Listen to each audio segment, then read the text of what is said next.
Hi, everyone. This is our Ford case analysis, Team 3. My name is Eric Fritz. I'm Sam Dyson. I'm Dawson Adams. And my name is Clive Norton. Okay, so we'll begin with a quick overview of the case study. The case was reviewed in 2017.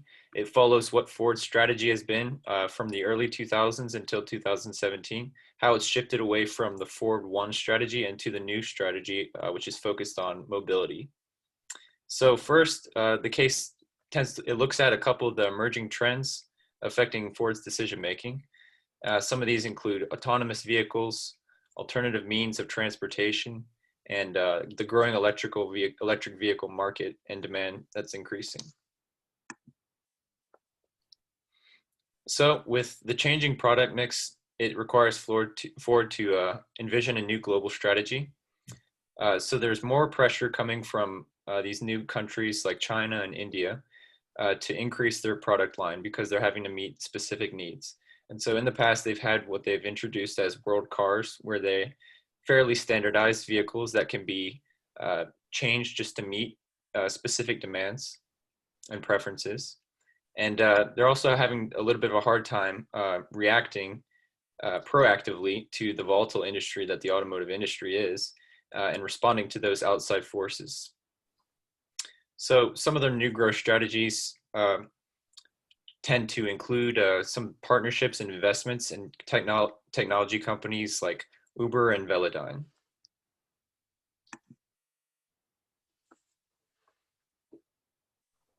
So when we look at Ford's general environment, it's obvious they exist in the automotive industry, and this includes a array of external units that influence the critical factors in the industry, such as demographics, upcoming and changing technologies. Constant innovation on that has been very important and critical, and Ford's done a pretty good job of dealing with it, and they've managed and implemented that into their new designs. Some economic conditions, social, cultural factors, and some legal and political factors that also affect the industry. And the demographic trends they've started to notice is that the age of the consumer has been going up, and this really does play a big part in their purchasing decisions. And so this makes price and quality very critical in consumer mindsets when it comes to purchasing a vehicle. So we see some brand loyalty in their general environment due to creating a sustainable and electric cars that benefit the world in a sustainable yet sustainable perspective, but yet also that kind of hits right at home here in America too. And some political / legal data about Ford is they had some trademark and infringements on the competitors' property that did cost Ford billions. And they've kept up pretty well with the technological trends in the modern market by putting modern navigation and entertainment services in their vehicles. And they've upgraded their innovation in the manufacturing process to help produce higher quality products and to really lower their rejection rate in manufacturing. Okay, and so the competitive environment Ford finds himself in, it's a smart environment. It's very dynamic and volatile, as Eric suggested. It's where they compete and their business operates. And this can be a global market. It can be a different sector. And specifically for Ford, they've had to try to implement new standardization approaches to lessen the complexity of all their product lines. So that way they'll use the same components. But as their competitive environment goes, the threat of new entrants is relatively low, just because of the high startup capital required to enter the automotive industry.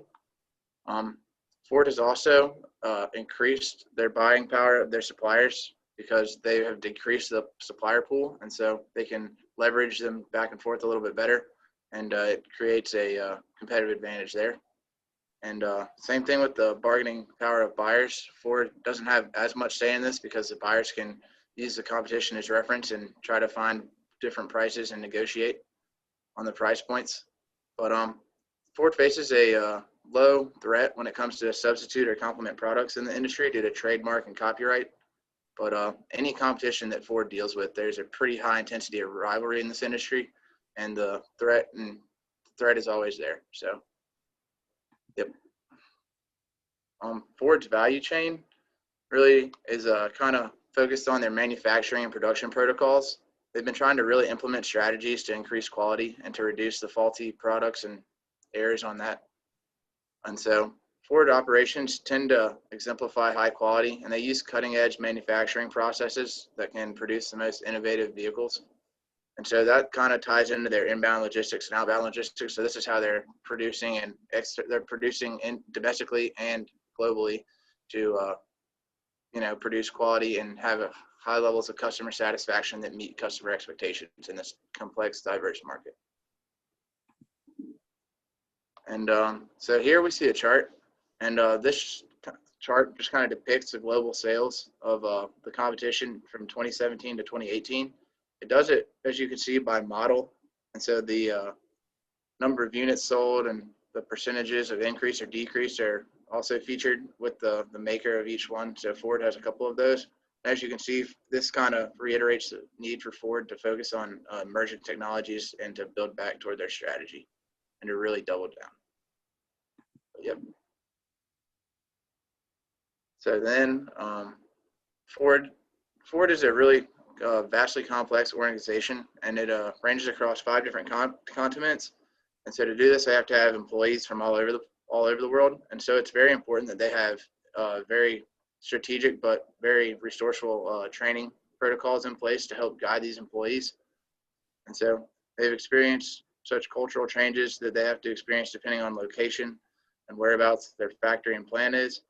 And then they have tangible and intangible resources that are also critical in these processes that help maintain and uphold the organization to their values. So for Ford's short-term solvency, Ford's current ratio is currently at 1.16. Even though their current ratio has been decreased for the past 3 years, they are still higher than Toyota and GM. Their long-term solvency, so their debt equity ratio is 4.67, while GM and Toyota are around at 1, respectively. Ford has a higher debt to equity ratio because they've heavily invested more money in research and development compared to their competitors. Asset turnovers, Ford's asset turnover is quicker than their competitors, which is a good sign moving forward. And also looking at the chart, you can tell by that Ford's market share has slowly been progressing from 2005 to 2014 by a total of 4%. In 2014, Ford has found themselves with the lowest market share out of their competitors. Okay, so Ford's business level strategy analysis. So they have changed from an overall cost leadership to a focused differentiation strategy in the last decade or so. Ford has been operating as a overall cost leadership strategy since they've been making cars in the early 1900s. And they have recently employed a focused differentiation strategy by cutting down by how many sedans they have and emphasizing their SUV lines. And Ford has experienced several years in the decline stage due to negative market growth rates and decreasing profitability. So Ford has 3 business units, which include the automotive unit, the financial services unit, and the Ford Smart Mobility unit, in which they create and they research and create innovative products and services. So these units diversify Ford into different industries while keeping them connected. They are key players in Ford's success and are key to their success in new industries. And Ford has partnered with Uber, who is testing out the Ford Fusion autonomous vehicle. They have invested in Velodyne, which is a company that specializes in LiDAR remote sensing technology and also artificial intelligence technology.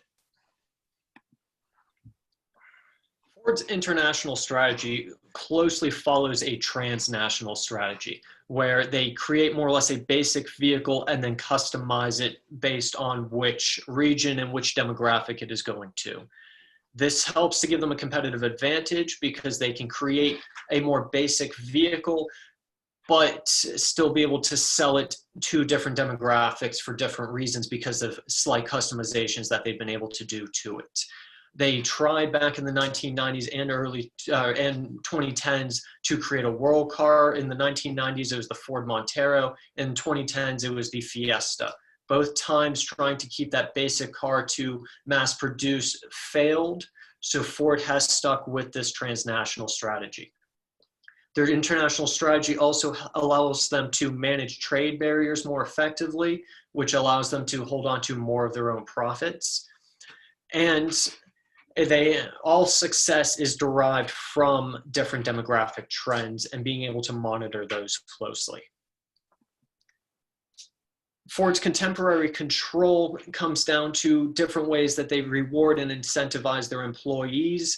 And that comes down to different things like pay, where they try to be very competitive with other auto manufacturers, as well as things like 401k and stock and shares plans and bonuses. On top of that, Ford even brought in some of their own workers to offices and manufacturing spaces, with the emphasis of redesigning break rooms and offices to work better with working mothers and people who have children at home and are trying to transition back into working at a Ford office or power or plant. Lastly, Ford uses their contemporary control system to track and poll. By tracking and polling accurately, they are able to better follow trends and better estimate what trends may be in the future. Lastly, Ford's strategic leadership comes down to empowering employees at all levels. Ford's biggest emphasis here is that they want to create a fair and honest culture, and they want to create an environment that is fit for learning. The more that they are able to empower their employees to learn and create and share, the more successful that Ford is going to be. On top of this, Ford has created a strong leadership development program back in 2016, which is to take people and put them in a 12 to 18-month program so that someday they can be managers and C-suite level executives. Lastly, the strategic leadership is all about aligning the company's vision and purpose with its business goals and what it actually does as a business. Okay, so to kind of recap with our own proposal for a solution, we're going to take a look back again at the international strategy, which was a transnational strategy. So Ford really needs to double down on the way that they standardize their production processes and control over their suppliers. They need to take all of their market research that they're doing and explore these trends quicker and make sure that they have the capacity to develop their innovative programs and get those products out to consumers in a fashionable time relative to their competitors. So they need to look at these markets like India and China, and they need to take a look again at their infrastructure there because of the barriers to exporting there. So boosting advertising in those markets is going to be a priority, and investing in R&D to those changing preferences like electric vehicles and using China as a hub is what we would recommend. So encapsulating the whole mobility strategy that Ford is using, they need to take looks at some of the more specific things like single person transportation, such as scooters. They made an investment in those companies. They need to look at opportunities for transportation services. And they also need to take into account multi-mode transportation for people in highly industrialized places like cities, because usually they're using multiple modes of transportation to get from one place to another. And that's all. Thank you all for listening, and have a good day.